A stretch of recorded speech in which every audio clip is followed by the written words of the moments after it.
Good afternoon. Smart ఇన్వెస్టర్కు స్వాగతం. రేపటి December నెల F&O ఎక్స్పైరీ ఒత్తిడితో పాటు గ్లోబల్ మార్కెట్స్ నష్టాలకు జారుకోవడంతో ఇండియన్ మార్కెట్స్ ప్రారంభ లాభాలు నిలబెట్టుకోలేకపోతున్నాయి. రెండు రాష్ట్రాల స్టేట్ అసెంబ్లీ ఎన్నికల ఫలితాలు కూడా కొంత నిరాశపరిచాయి. ప్రధానంగా జార్ఖండ్లో మోడీ మంత్రజాలం పనిచేసినప్పటికీ కొంత మెజారిటీ అనుకున్నంతగా రాకపోవడం, అలాగే జమ్మూ అండ్ కాశ్మీర్లో బీజేపీ బాగా వేయలేకపోయింది. ఈ అంశాలు కొంత మార్కెట్స్ను డిసప్పాయింట్ చేశాయని చెప్పుకోవచ్చు. In fact results, state assembly results స్పష్టత వచ్చిన తర్వాతే మార్కెట్స్ నష్టాలు జారుకోవడం కూడా గమనించాలి. సో మెటల్ స్టాక్స్లో ఎక్కువ మనకు అమ్మకాల ఒత్తిడి కనిపిస్తుంది. మెటల్ షేర్స్ నష్టాల్లో ట్రేడ్ అవుతున్నాయి. చైనీస్ మార్కెట్ బాగా వీక్గా ఉంది. ఇది మనం ప్రధాన కారణం చెప్పుకోవచ్చు మెటల్ స్టాక్స్లో మన సెల్లింగ్కు. చైనా ఎకానమీకి సంబంధించి కొంత నెగిటివ్ న్యూస్ వచ్చింది. సర్వీసెస్ రంగంలో చైనా ట్రేడ్ డెఫిసిట్ను $20.8 బిలియన్ ప్రకటించింది నవంబర్ నెలకు సంబంధించి. అందులో $17.2 బిలియన్ ఉన్న డెఫిసిట్ కాస్త ఇంకా మరింత పెరిగింది. సో చైనా నవంబర్ 2013లో మనం చూస్తే $54.47 బిలియన్ సర్ప్లస్ ప్రకటించిన చైనా ఇప్పుడు డెఫిసిట్లోకి జారుకుంది. ఈ డేటా చైనీస్ మార్కెట్స్ను అలాగే ఇతర గ్లోబల్ మార్కెట్స్ను కూడా కొంత నష్టపరుస్తుందని చెప్పుకోవచ్చు. ఎంఎస్సీ నిఫ్టీ స్టాక్స్లో మనం చూస్తే ముందు గెయినర్స్ లిస్ట్ చూస్తే భారతీ ఎయిర్టెల్ 1.8% లాభపడితే, Grasim, Bajaj Auto, Jindal Steel, Power Grid ఇవి కూడా స్వల్ప లాభాల్లో ట్రేడ్ అవుతున్నాయి. మెటల్ స్టాక్స్ ముందే అనుకున్నాం.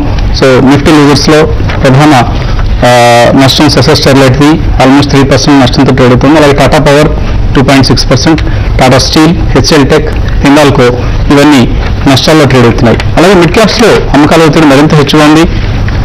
Shipping corporation lines, Jain irrigation, century textiles, Jammu and Kashmir bank ఇటువంటి స్టాక్స్ అన్ని నష్టాల్లో ఉంటాయి.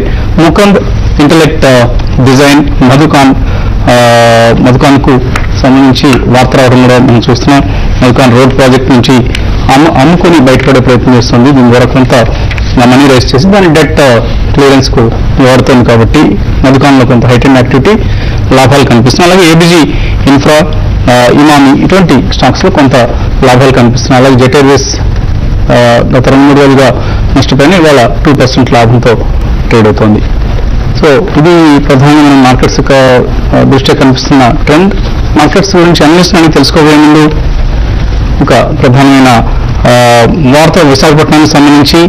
సో గంగవరం పోర్ట్ ఏదైతే ఉందో, గంగవరం పోర్ట్ మేనేజ్మెంట్ ఒక పత్రికా ప్రకటనను జారీ చేసింది.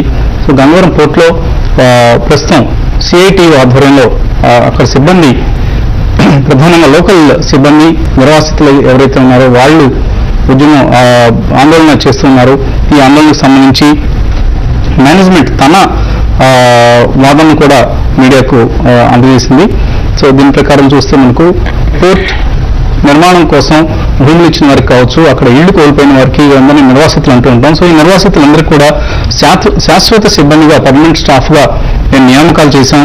అలాగే ఆయా సిబ్బందికి సంబంధించి ఏవైతే స్టాట్యూటరీ ఆబ్లిగేషన్స్ ఉంటాయో, అంటే జీతాలు కావచ్చు, ప్రావిడెంట్ ఫండ్, ఈఎస్ఐ, బోనస్ ఇటువంటి చెల్లింపులన్నీ చాలా టెన్షన్గా పక్కాగా చెల్లిస్తున్నట్లుగా పోర్ట్ యాజమాన్యం, గంగవరం పోర్ట్ యాజమాన్యం చెప్తోంది.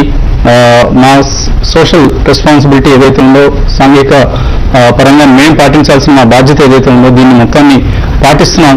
దెబ్బపాలెం, గంగవరం విలేజెస్లో ఉన్న నిర్వాసితులందరికీ కూడా ఉద్యోగాలు ఇవ్వడం జరిగింది. ఇంకా ఇన్ఫ్యాక్ట్ కలెక్టర్ నుంచి మేము 300 ఉద్యోగాలు ఇస్తాం గంగవరం విలేజెస్ కన్నా అన్న వాదన చేసినప్పటికీ కలెక్టర్ నుంచి మాకు 230 మంది పేర్లు మాత్రమే వారందరికీ ఇచ్చాం. అలాగే మిగతా 70 మందికి కూడా మేము శాలరీస్ ప్రభుత్వ అకౌంట్లో క్రెడిట్ చేస్తున్నాం. ప్రతి నెల వాళ్ళని నియమించుకోకపోయినా, వాళ్ళ నుంచి ఎటువంటి సేవలు మాకు రాకపోయినా కూడా నెల మాకు టెన్షన్గా ఉద్యోగాలకు తీసుకొని 70 ఉద్యోగాలకు సంబంధించిన జీతభత్యాలు కూడా మేము బ్యాంక్ అకౌంట్కి జమ చేస్తున్నాం. తర్వాత ఎప్పుడైతే వాళ్ళని తీసుకుంటామో అప్పటి నుంచి వాళ్ళకి ఆ జీతాలు కూడా అందుతాయి అంటూ చెప్తోంది. అలాగే ఒక ప్రైవేట్ జెట్టీని నిర్మిద్దామని అనుకున్నాం. ఆ నిర్మాణానికి సంబంధించి మాకు ఒకవైపు వైజాగ్ పోర్ట్ ట్రస్ట్ నుంచి, అలాగే మరోవైపు ఇటు మత్స్యకారుల నుంచి కూడా సహకారం అందకపోవడం వల్ల మేము ఏరాడు వద్ద మేము నిర్మించి తలపెట్టిన జెట్టీకి వైజాగ్ పోర్ట్ ట్రస్ట్ నుంచి అవరోధం ఎదురైంది. అలాగే భీమిలి వద్ద జెట్టీ నిర్మిస్తా ఉంటేనేమో మత్స్యకారులు అడ్డుకుంటున్నారంటూ కూడా గంగవరం పోర్టు యాజమాన్యం చెప్తోంది. సో మొత్తం మీద దీని అంతటికి కూడా ప్రధాన బాధ్యత ట్రేడ్ యూనియన్ CITUదే అంటూ గంగవరం పోర్టు చెప్తోంది. సో గతంలో మనం చూసాం వైజాగ్లో ట్రేడ్ యూనియన్స్ వల్లనే ఎక్కువ భాగం ప్రభుత్వ రంగ సంస్థలు ఖాళీలా పడ్డాయి. ఇప్పుడు ప్రైవేట్ రంగంలో కూడా ట్రేడ్ యూనియన్స్ తమ ఆధిపత్యాన్ని ప్రదర్శించుకునే ప్రయత్నం చేస్తున్నాయి.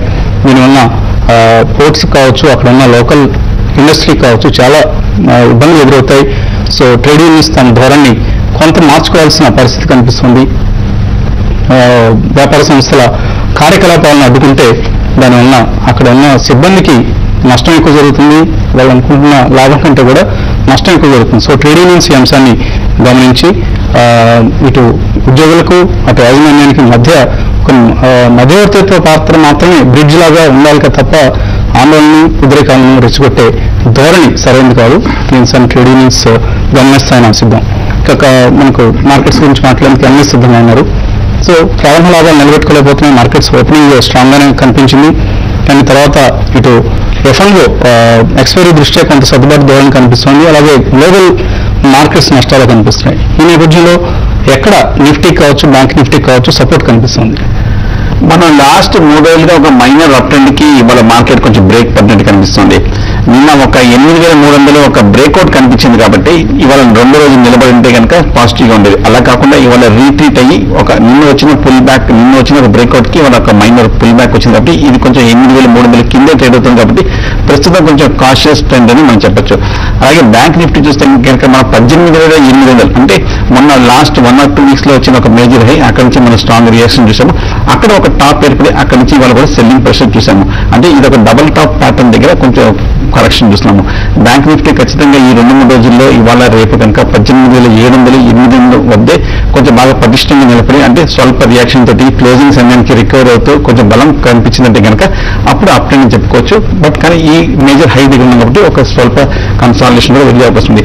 అలాగే స్పాట్ నిఫ్టీ చూస్తే కనుక 8,300 దగ్గర రెసిస్టెన్స్ ఉంది. ఇవాళ అక్కడ కొంచెం బాగా కొంచెం సైడ్ వేస్ లో కొంచెం వీక్స్ జరుగుతుంది. ఈ లెవెల్లో 8,300 పైన నిలబడితే కనుక 2 రోజులు కూడా 83 పైన నిలబడినట్టు అప్పుడు కొంచెం పాజిటివ్ అనుకోవచ్చు. అలా కాకుండా ఇవాళ ఈ లెవెల్లో డేస్ లో దగ్గర క్లోజ్ అయినట్టు వీక్ క్లోజింగ్ ఉందంటే కనుక ఒక ఫర్దర్ ఒక మైనర్ కరెక్షన్ కన్సాలిడేషన్ లోకి వెళ్ళే అవకాశం ఉంది. ఆన్ ద హోల్ మార్కెట్ చూస్తే కనుక మనం ఇంకా ఒక క్లియర్ ట్రెండ్ అనేది కనిపించలేదు. ఒక 4 రోజులు కన్సాలిడేషన్ తర్వాత కానీ ఒక నెక్స్ట్ మేజర్ ట్రెండ్ అనేది కనిపించే అవకాశం ఉంది. కింద డౌన్ సైడ్ చూస్తే కనుక బ్యాంక్ నిఫ్టీలో 18,600 దగ్గర స్ట్రాంగ్ సపోర్ట్, దాని కింద బ్రేక్ ఏంటంటే షార్ట్ టర్మ్ కరెక్షన్ అనుకోవచ్చు. అలాగే స్పాట్ నిఫ్టీ చూస్తే కనుక 8,250 దగ్గర అంటే ఇంచుమించు 80 పాయింట్ల దూరంలో ఉన్నాము.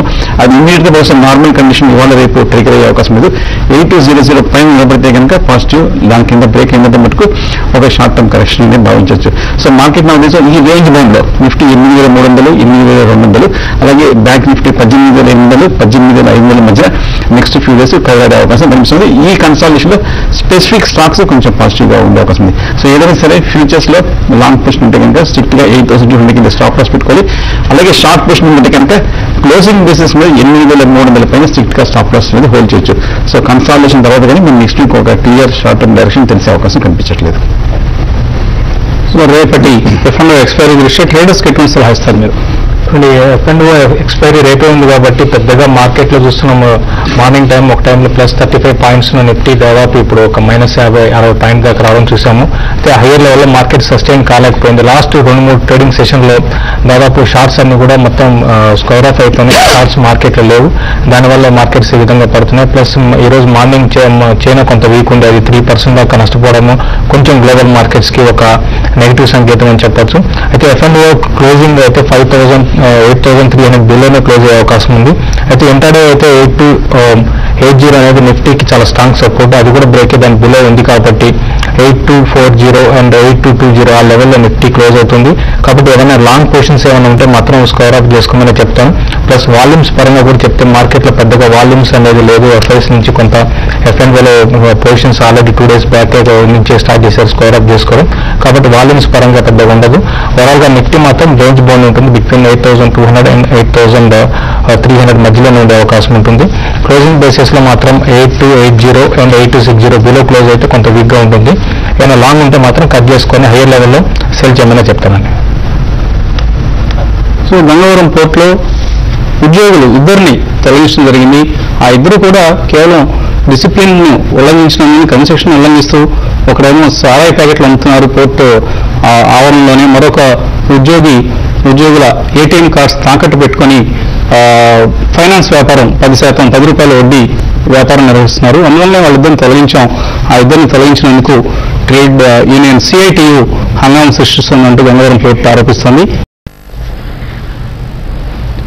స్మార్ట్ న్యూస్ తిరిగి స్వాగతం. నిఫ్టీ సుమారుగా 50 పాయింట్ల నష్టంతో, బ్యాంక్ నిఫ్టీ 102 పాయింట్ల నష్టంతో ట్రేడ్ అవుతున్నాయి. అండ్ ఈ వీక్ మార్కెట్లో కూడా 2 మిడ్ క్యాప్ స్టాక్స్ పెర్ఫార్మ్ చేస్తున్నాయి. Gujarat gas and Kalyani steel రెండు కూడా సుమారుగా 12% లాభంతో ట్రేడ్ అవుతున్నాయి. అదర్వైజ్ మిడ్ క్యాప్స్ లో కూడా మనం చాలా ఎక్కువ సెల్లింగ్ ప్రైవేట్ చూస్తున్నాం. మార్నింగ్ కూడా మనం అంటున్నాం 8350 దాటి సస్టైన్ అయితేనే నిఫ్టీ కావచ్చు, సెన్సెక్స్ కావచ్చు మరొక ర్యాలీకి సిద్ధమవుతున్నట్లు అర్థం చేసుకోవాలని. సో ఆ లెవెల్ దగ్గర నిలబడలేకపోయాయి, వెనక్కి తిరిగి వచ్చాయి. మేబీ వోలటైల్ ట్రేడింగ్ మనం రేపు F&O ఎక్స్పైరీ దృష్ట్యా చూసే అవకాశం కనిపిస్తుంది. తర్వాత కాలర్లో ఉన్నారు Prasad. Hello hello sir, LIC savings finance 240 భయం ఉందండి. హోల్ చేయమంటారా? ఎల్ఐసి సేవింగ్స్ ఫైనాన్స్ 240 భయం ఉందండి. హోల్ చేయమంటారా లేకపోతే కాల్ చేయమంటారా? ఎల్ఐసి హౌసింగ్ ఫైనాన్స్ చూడండి, మీరు చాలా సార్లు అడుగుతూనే ఉన్నారండి. ఎల్ఐసి హౌసింగ్ ఫైనాన్స్ రీసెంట్ గా చూస్తే అరౌండ్ 440 ఆ లెవెల్స్ నుంచి కరెక్ట్ అయ్యి దెన్ 400 బిలో కూడా రావడం చూసామండి. అయితే ఇప్పుడు పరిస్థితిలో 420 అండ్ 430 లెవెల్స్ దాటి పెరగకపోవచ్చు. ఇదంతా కూడా షార్ట్ టర్మ్ వ్యూ అండి. మీరు లాంగ్ టర్మ్ అంటే ఇన్వెస్ట్మెంట్ కోసం అయితే మాత్రం హోల్డ్ చేయండి. ఈ కరెక్షన్స్ అయిపోయినాక మార్కెట్ ఉన్నాయనుకో నెక్స్ట్ మంత్ నుంచి మళ్ళీ ఒక బడ్జెట్ ముందు ఒక ర్యాలీ ఉంటుంది. ఆ ర్యాలీలో బడ్జెట్ వరకు వెయిట్ చేసి మీరు ఒకసారి పొజిషన్ ఎగ్జిట్ కమ్మని చెప్తారండి. తర్వాత కాలర్ విజయవాడ నుంచి మూర్తి లైన్ ఉన్నారు. హలో నమస్తే అండి. నమస్తే శేష్ గారు. నమస్తే. నా దగ్గర అంటెక్ ఆటో ఒకటి, అంటెక్ ఇండియా ఒకటి. అంటెక్ ఇండియా 90 రూపాయల్లోనూ, అంటెక్ ఆటో 200 ఉన్నాయండి. అది కాక జేవీ కెమికల్స్ కూడా యావరేజ్ ప్రైస్ 215 రూపాయలు ఉన్నాయండి. మూడిట్లోనూ డౌన్ ట్రెండ్ చూస్తున్నాం. అందుకని తీసేసి ఇండస్ట్రియల్ బ్యాంక్ కానీ లేకపోతే యాక్సిస్ బ్యాంక్ కానీ తీసుకుందాం అనుకుంటున్నాను. మీ అభిప్రాయం చెప్పండి సార్. చూడండి, మీరు ఆటో యాంజిలరీ స్టాక్స్ అన్ని కూడా చూస్తే అంటే లాస్ట్ ఒక 6 months గా చాలా ఒక 6 to 8 months గా మంచి ఒక బుల్ ట్రెండ్ వచ్చిందండి. అయితే లాస్ట్ కొన్ని రోజులుగా వీటిలో ఒక 1-sided ప్రాఫిట్ బుకింగ్ చూస్తున్నాం. మరి ముఖ్యంగా ఆమ్టెక్ ఇండియా అయితే చాలా వీక్ గా ఉందండి. కాబట్టి మీరు తీసుకున్న డెసిషన్ ఒక విధంగా మంచి డెసిషన్ అండి. బ్యాంకింగ్ స్టాక్స్ ఇంత మార్కెట్స్ పడుతున్నా కూడా బ్యాంకింగ్ స్టాక్స్ న్యూ హైస్ దగ్గర ఉండడం చాలా ఒక పాజిటివ్ అంశం. కాబట్టి మీరు బ్యాంకింగ్ స్టాక్స్ లో పొజిషన్ తీసుకోమంటాను. ఆమ్టెక్ ఇండియాలో మాత్రం పొజిషన్ అయితే మీరు ర్యాలీస్ లో బెటర్ అయినట్టు ఎగ్జిట్ కానీ compare to Amtek India, Amtek auto కొంచెం బెటర్ గా ఉందండి. ఇది కూడా మీరు ర్యాలీస్ లో ఎగ్జిట్ అయిపోయి మీరన్నా బ్యాంక్స్ లో పొజిషన్ తీసుకోవడం బెటర్ అండి. తర్వాత కాలర్ తణుకు నుంచి నాగబాబు. హలో నమస్తే అండి. నమస్తే. మా దగ్గర ఎల్ఎన్ఎస్ఎస్ ఇన్వెస్ట్మెంట్ మా దగ్గర 330 లో ఉన్నాయండి. అది డిసిడబ్ల్యూ ఒకటి 20 రూపీస్ లో ఉన్నాయండి. ప్రజెంట్ వాటిని ఎగ్జిట్ అవ్వాలి లేకపోతే హోల్డ్ చేయాలండి. ఎల్ఎన్ఎఫ్ఎస్ చూస్తే కనుక టెక్నికల్ గా వీక్ గానే ఉంది. ఆ మధ్య కొంచెం 10 రూపాయల నుంచి 30 రూపాయల దాకా పెరిగి మళ్ళీ 30 నుంచి 20 రూపాయల వరకు తగ్గడం జరిగింది. కరెక్ట్ గా కరెంట్ రేట్ 18-19 దగ్గర 3 నెలలు చూస్తే కనుక ఒక మేజర్ సపోర్ట్, 2-3 మేజర్ బాటమ్స్ కూడా ఏర్పడింది. ఇది ఒక మీడియం టర్మ్ సపోర్ట్ కూడా ప్రస్తుతానికి హోల్డ్ చేయండి. ఒకవేళ కనుక 18 బ్రేక్ అయ్యి దాని కింద క్లోజ్ అయిందంటే మటుకు 2-3 రోజులు ఫర్దర్ షార్ట్ టర్మ్ కరెక్షన్ వచ్చే అవకాశం ఉంది. డీసీడబ్ల్యూ కూడా చూసాము, మనం 30 రూపాయల నుంచి కరెక్ట్ గా 16 రూపాయల వరకు పట్టడం జరిగింది. టెక్నికల్ గా కంటిన్యూస్ డౌన్ ట్రెండ్ మనం చూస్తున్నాము, భారీగా తగ్గడం చూసాం. అయితే ఓవర్ సోల్డ్ పొజిషన్ ఏంటంటే ఒక మైనర్ రికవరీ వచ్చే అవకాశం, ఇక్కడ సపోర్ట్ తీసుకునే అవకాశం ఉంది. బట్ ఓవరాల్ చూస్తే రెండు కొంచెం ప్రస్తుతానికి వీక్ గానే ఉన్నాయి. గుంటూరు నుంచి సుబ్బారావు లైన్ ఉన్నారు. హలో సార్ ఇలాలో తీసుకొచ్చండి. ఏమండి హిందాల్కో 153 మీద లాంగ్ ట్రేడింగ్ కోసం అవునండి. హిందాల్కో సార్, హిందాల్కో ఎటువంటి ట్రేడింగ్ పొజిషన్ మీరు ఇండికేట్ చేస్తారు? చూడండి, హిండాల్కో అయితే కొంచెం వీక్ గానే ఉందండి. ఎందుకంటే ఈ సిరీస్ లో చూస్తే 173 నుంచి నాన్ స్టాప్ గా వీక్ అయింది. ప్లస్ ఒక 3-4 days బ్యాక్ ఒక న్యూస్ కూడా నెగిటివ్ న్యూస్ అండి. మహాన్ కోల్ ప్రాజెక్ట్ ని గవర్నమెంట్ ఏంటంటే పవర్ ప్రాజెక్ట్ కి దాన్ని అలకేట్ చేశారు. ఆల్రెడీ మహాన్ దాంట్లో వీళ్ళు ఎగ్జిస్టింగ్ అనమాట. సో దానివల్ల ఏంటంటే ఈ కంపెనీకి నెగిటివ్ న్యూస్ అవుతుంది. ఏదైనా కూడా అంటే ట్రేడింగ్ పరంగా అయితే స్టాక్ ని మీరు ఇప్పుడే బై చేయకండి. బిలో 150 వచ్చినప్పుడు బై చేసేయండి. ఇన్వెస్ట్మెంట్ కి అయితే మాత్రం మీరు ఆల్రెడీ పొజిషన్ ఉంటే మాత్రం హోల్డ్ చేసుకోమని చెప్తారు. రాజు హైదరాబాద్ నుంచి తర్వాత కాలం. హలో రాఘవన్ అడగండి రాఘవన్. సార్, ఇది ఐబీరియల్ పొజిషన్ ఏంటి సార్ ఈరోజు ఇంట్రాకి? ఏ కంపెనీ అన్నారు? IB Real Estate. IB India Bulls Real Estate intraday కోసం ఏం చేయొచ్చు ఇందులో? వీక్ గా ఉన్న స్టాక్ అండి. ఈ మధ్య మనం చూస్తే కనుక ఇదే రేంజ్ లో కొంచెం 68-69 మధ్య ఊహించలేడుతుంది.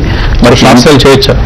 ఇంటర్డే అయితే నేను ఆ చార్ట్స్ ఇంటర్డే మూమెంట్ చూస్తే కానీ మనం చెప్పలేమండి. నేనైతే వాళ్ళు ఇంటర్డే చార్ట్ చూడలేదు ఐబీ రియల్ ఎస్టేట్కి. ఇంకా ఎక్కువ టైం లేదు మీకు, 1.5 hour ఉంది కాబట్టి మీరు ఈ టైంలో ఎడన్ పొజిషన్ తీసుకోవడం అయినా రిస్కీగా ఉంటుంది. అవాయిడ్ చేయండి ఇంటర్డే ఇండియాబుల్స్ రియల్ ఎస్టేట్లో. తర్వాత కాలర్ వెంకట్ లైన్ ఉన్నారు. హలో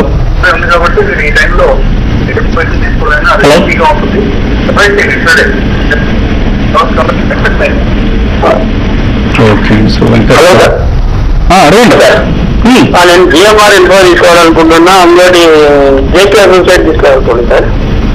ఎంతకాలం హోల్డ్ చేస్తారు ఇవి? Hello, GMR info and JK associate. Okay, ఈ టైం ఎంతకాలం, ఎంత టైం ఫ్రేమ్ కోసం అడుగుతున్నారు? సార్ నేను ఇంతకుముందు చాలా లాస్ అయింది సార్. ఎందుకు అది చాలా 2010 లో నేను ఇందులో ఎంట్రీ అయినా మార్కెట్ లో. చాలా ఏమి తెలియక చాలా లాస్ అయినా సార్, చాలా లక్షల రూపాయల లాస్ అయినా. ఇప్పుడు నేను కొన్ని ఒక 5,000 చెప్పి ఒక 5,000 ఇది జిఎంఆర్ ఇన్ఫో తీసుకోవాలనుకుంటాను సార్. తీసుకోవచ్చు సార్. మా విజ్ఞప్తి ఏంటంటే మీరు వీటి జోలికి వెళ్ళకండి. మీరు ఏమి తెలియదు అంటున్నారు, మార్కెట్ గురించి ఎక్కువ తెలియదు అంటున్నారు. ఈ స్టాక్స్ గురించి కూడా మీకు ఏం తెలియదు అన్న విషయం అర్థమవుతుంది మనకి. సో అవాయిడ్ చేయండి. సో అక్కడ మ్యూచువల్ ఫండ్స్లో మీ దగ్గర ఆల్మోస్ట్ 2 లక్షల రూపాయలు పైగా ఇన్వెస్ట్ చేస్తా అంటున్నారు. మ్యూచువల్ ఫండ్స్లో ఇన్వెస్ట్ చేయండి. Large cap diversified equity schemes ఉంటాయి. ఆ స్కీమ్స్లో ఇన్వెస్ట్ చేస్తే మీకు క్యాపిటల్ ప్రొటెక్షన్ అనేది కొంతవరకైనా ఉంటుంది. నెక్స్ట్ 1 to 2 years లో మంచి రిటర్న్స్ వస్తాయి. అవాయిడ్ దీస్ 2 స్టాక్స్, ఎందుకంటే వీటిలో మీరు ట్రేడింగ్ చేయగలిగితే చేయొచ్చు. అదర్వైజ్ జిఎంఆర్, జేకే అసోసియేట్స్ ఇప్పుడున్న పరిస్థితిలో ఇన్వెస్ట్మెంట్కి ఎంత మాత్రం అనుకూలం కాదు. తర్వాత కాల చిన్నారెడ్డి. హలో, చిన్నారెడ్డి అడగండి చిన్నారెడ్డి. సార్ ఎల్ఎండి ఎల్ఎండి ఇత్యాది బాగుంటుంది సార్. రండి. హలో, అడగండి. ఎల్ఎండి ఎట్లు సార్? ఎల్ఎండి ఎట్లా ఉంటుందంటారు లాంగ్ టర్మ్ కోసం? లాంగ్ టర్మ్ ఎల్ఎన్టీ డెఫినెట్ గా లాంగ్ టర్మ్ కి బాగానే ఉంటుందంటే మనం చూస్తే డైవర్సిఫైడ్ కంపెనీ అంటే ఎప్పుడైతే ఇన్ఫ్రాస్ట్రక్చర్ కి గవర్నమెంట్ స్పెండింగ్ అనేది ఎక్కువ అవుతుంటే డెఫినెట్ గా బి స్టాక్ మీద ప్రభావం ఉంటుంది. అయితే లాస్ట్ క్వార్టర్ రిజల్ట్ కొంచెం ఎంకరేజింగ్ గా లేదండి, దానివల్ల ఈ స్టాక్ లో హైయర్ లెవెల్ సస్టైన్ కాలేకపోయింది. బట్ మీరు లాంగ్ టర్మ్ అంటున్నారు కాబట్టి మీరు కరెంట్ లెవెల్స్ లో కూడా ఎల్ఎన్టీని లాంగ్ టర్మ్ ఇన్వెస్ట్మెంట్ కి కన్సిడర్ చేసుకోవచ్చు. కొంచెం తగ్గినప్పుడు తీసుకుంటూ ఉండండి. తగ్గినప్పుడల్లా ఎస్ఐపి లాగా చేయండి. ఈ స్టాక్ 1400 to 1600 రేంజ్లోనే చాలా కాలంగా ట్రేడ్ అవుతోంది. సో ఈ 200 రూపాయల రేంజ్ని మీరు అర్థం చేసుకోవాలి. అండ్ తగ్గినప్పుడల్లా ఎస్ఐపి లాగా సిస్టమేటిక్ ఇన్వెస్ట్మెంట్ ప్లాన్ లాగా కొంత మొత్తాన్ని ఇన్వెస్ట్ చేసి వెళ్ళండి. ఈమెయిల్స్ అందాయి. హెచ్పిఎల్ పవర్ గురించి అడుగుతున్నారు సత్యరెడ్డి. హెచ్పిఎల్ పవర్ 25 రూపీస్లో హోల్డ్ చేస్తున్నారు. ప్రాఫిట్ బుక్ చేసుకోవచ్చా, ఇంకా హోల్డ్ చేయొచ్చు? 35 రూపీస్ దగ్గర చూస్తే కనుక కొంచెం రెసిస్టెన్స్ ఏర్పడింది. ఈ మధ్య లాస్ట్ 1 week గా కొంచెం అక్కడ రియాక్షన్ మనం చూస్తున్నాము. ఒకవేళ షార్ట్ టర్మ్ అయితే కనుక కొంచెం ప్రాఫిట్ లో ఉన్నారు కాబట్టి క్లోజర్ టు 34-35 రూపీస్లో మీరు ప్రాఫిట్ బుక్ చేసి మళ్ళీ బాగా స్టెబిలైజ్ అయితే లో రేట్లు తీసుకోవచ్చు. సురేష్ రెడ్డి అడుగుతున్నారు. బిఎఫ్ యూటిలిటీస్ అనుకుంటాను, యూఎఫ్ అని రాశారు. బిఎఫ్ యూటిలిటీస్ తీసుకోవచ్చు ఇక్కడ? ప్రభుత్వం వస్తున్న స్టాక్ అండి బిఎఫ్ యూటిలిటీస్. కరెక్ట్గా 2 days గా స్టాక్ లో ర్యాలీ చూస్తున్నాం. 800 నుంచి కరెక్ట్ గా 450 రూపాయల వరకు పడి ఈ మధ్య 2 రోజులుగా కొంచెం టెక్నికల్ గా రివర్సల్ రావడం జరిగింది. ఏమైనా కొంచెం పాజిటివ్ డెవలప్ వచ్చింది కనుక డెఫినెట్ గా ఇది గుడ్ రేట్ బై అండి. ఎందుకంటే మేజర్ లాంగ్ టర్మ్ సపోర్ట్ ఉంది కాబట్టి సో కరెంట్ రేట్ లో బై చేయొచ్చు. సో కంపెనీ ఫ్రెష్ ఆర్డర్స్ వచ్చాయని వార్తలు వస్తున్నాయి. ఈ లెవెల్స్ దగ్గర మేబీ కొద్దిగా మీరు ఎంట్రీ తీసుకోవచ్చు. బట్ అయితే ఓన్లీ 2 నుంచి 3 సంవత్సరాల అవుట్లుక్ ఉంటేనే తీసుకోండి, అదర్వైజ్ అవాయిడ్ చేయండి. మధుకర్ హైదరాబాద్ నుంచి అడుగుతున్నారు. సుదర్శన్ కెమికల్స్ కొనడానికి ఇది కరెక్ట్ టైం 1 to 2 years కోసం? 1 to 2 years కోసమైనా సుదర్శన్ కెమికల్స్ కూడా ఈ లెవెల్లో వద్దండి. మీరు ఈ స్టాక్ లో కొంచెం కరెక్షన్ రావచ్చు. ఆ కరెక్షన్ వచ్చినప్పుడు మీరు బై చేసుకోమని చెప్తాను. అలాగే వెల్స్పన్ కార్ప్ 1 or 2లో హోల్డ్ చేస్తున్నారు. అమ్మేయచ్చా, 6 months హోల్డ్ చేయొచ్చా? హోల్డ్ చేయండి. ప్రస్తుతానికి టెక్నికల్ గా కొంచెం వీక్నెస్ కనిపిస్తుంది. ఏమైనా ర్యాలీ వచ్చిన తర్వాత అప్పుడు చూడొచ్చు. ప్రస్తుతానికి అయితే కొంచెం వెయిట్ చేయండి, హోల్డ్ చేయండి. ప్రభాకర్ అడుగుతున్నారు. First source solutions, Jain irrigation, giant agro ఈ 3 కొన్నారైనా హోల్డ్ చేయొచ్చా ఇవి లాంగ్ టర్మ్ కోసం? జయంత్ అగ్రో అయితే మీరు లాంగ్ టర్మ్ కి ఇన్వెస్ట్ ఆల్రెడీ కొని ఉన్నారు కాబట్టి మీరు హోల్డ్ చేయమని చెప్తానండి. స్టాక్ అయితే కొంచెం వీక్ గా ఉన్నా కూడా మళ్ళీ రీబౌండ్ అయ్యే అవకాశం ఉంది. ఫండమెంటల్స్ చాలా స్ట్రాంగ్ ఉన్నాయి. తర్వాత జైన్ ఇరిగేషన్ మాత్రం రీసెంట్ గా చాలా వీక్ ఉందండి. మార్కెట్ డౌన్ అయితే ఒక 200 పాయింట్స్ డౌన్ అయినా కూడా ఈ కరెక్షన్ లోకి వస్తుంది. కాబట్టి ఇది అంత ఎంకరేజింగ్ గా లేదండి. బెటర్ ఏంటంటే ఇది ర్యాలీస్ లో ఎగ్జిట్ కాండి. మీరు ఏ రేట్స్ లో కొన్నారనేది మీరు ఇండికేట్ చేయలేదు. బాగా హై ప్రైస్ లో కొనుంటే మాత్రం ఫస్ట్ సోర్స్ జయంత్ అగ్రో ఈ రెండు కొద్దిగా యావరేజ్ కూడా చేసుకోవచ్చు. జైన్ ఇరిగేషన్ మాత్రం అవాయిడ్ చేయండి. మండవ బీజీఆర్ అనే పేరుతో వచ్చింది. అశోక్ లేలాండ్ ట్రేడింగ్ లెవెల్స్ చెప్పమంటున్నారు. అశోక్ లేలాండ్ చూస్తే ఇంకా ఈ మధ్య కొంచెం తగ్గడం చూసాము. కరెక్ట్ గా 55 రూపీస్ 65 రూపీస్ నుంచి కరెక్ట్ గా తగ్గుతూ 45 రూపీస్ వరకు పట్టడం జరిగింది. సో ఈ రేంజ్ లో కొంచెం మూవ్ అయ్యే అవకాశాలు కనిపిస్తుంది. Care ratings Hindustan construction current market price లో తీసుకోవచ్చా వాణి అడుగుతున్నారు. కేర్ రేటింగ్ చూస్తే కనుక లాస్ట్ 3 నెలలుగా ఇదే రేట్లో కొంచెం కన్సల్టేషన్ అవుతుంది. అంతక్రితం భారీగా ర్యాలీ రావడం చూసాము. సో ప్రస్తుతానికి అయితే నా ఉద్దేశం ఇది హోల్డ్ అండి. ఫ్రెష్ బయింగ్ అయితే కనుక డిప్లో బై చేయొచ్చు. పరమేశ్వరప్ప 3 స్టాక్స్ లో ఏది బెటర్ అంటున్నారు. ఎల్ఐసి హౌసింగ్, జిఐసి, అలాగే ఇండియా బుల్స్ హౌసింగ్. మూడు కూడా మంచిగానండి. అయితే జిఐసి అండ్ ఎల్ఐసి రెండు మీరు చెప్పిన మూడిట్లో రెండు బెటర్ అనిపిస్తున్నాయండి. పద్మ పంబా నమ్మదాసు అనే పేరుతో వచ్చింది. జూబిలెంట్ లైఫ్ ఈ రేట్లో తీసుకోవచ్చు లాంగ్ టర్మ్ కోసం. జూబిలెంట్ లైఫ్ సైన్సెస్ చూస్తే కనుక బాగా తగ్గుతూ వస్తుందండి. గత 3 నెలలుగా చూస్తే కనుక ఎక్కడో 220 రూపాయల నుంచి కరెక్ట్గా 110 రూపాయల వరకు పట్టు జరిగింది. ఒకసారి టెక్నికల్ కూడా టెస్ట్ అయింది. కాకపోతే కరెక్ట్గా 110 దగ్గర లాంగ్ టర్మ్ సపోర్ట్ ఉంది. ఐటీసీ 400 డిసెంబర్ కాల్ తీస్తున్నారు. మదన్ కుమార్ వర్మ 4 రూపాయలతో హోల్డ్ చేయొచ్చా? 4 రూపాయలు తీసుకున్నా కూడా ఇప్పుడు ఐటీసీ అంటే 400 రూపీస్కి వెళ్ళే అవకాశం అయితే లేదండి. ఇంకా రేపే ఉంది కాబట్టి మీరు ఇప్పుడు ఉన్న రేటుకి అమ్మేసేమని చెప్తారండి. బసంత్ ఆగ్రో తీస్తున్నారు 8 రూపాయలు. పద్మ ఏం చేయాలి? కరెక్ట్గా 7 రూపాయల్లో ట్రేడ్ అవుతుందండి. ఈ మధ్య 11 నుంచి పట్టడం జరిగింది. బట్ ప్రస్తుతం కొంచెం ర్యాలీలో ఎగ్జిట్ అయిపోవడం మంచిది. ఇటువంటి పెనీ స్టాక్స్ జోలికి వెళ్ళొద్దండి. మంచి స్టాక్స్ తీసుకోండి. అగ్రో సెక్టర్లో కావేరీ సీడ్స్ లేకపోతే ధనుక అగ్రో ఇటువంటి మంచి కంపెనీలు ఉన్నాయి. ఆర్ ఈవెన్ ఫెర్టిలైజర్ సెక్టర్లో ఉన్న కంపెనీస్ కానీ ఇటువంటి స్టాక్స్ జోలికి వెళ్ళకండి. శ్రీనాథ్ అడుగుతున్నారు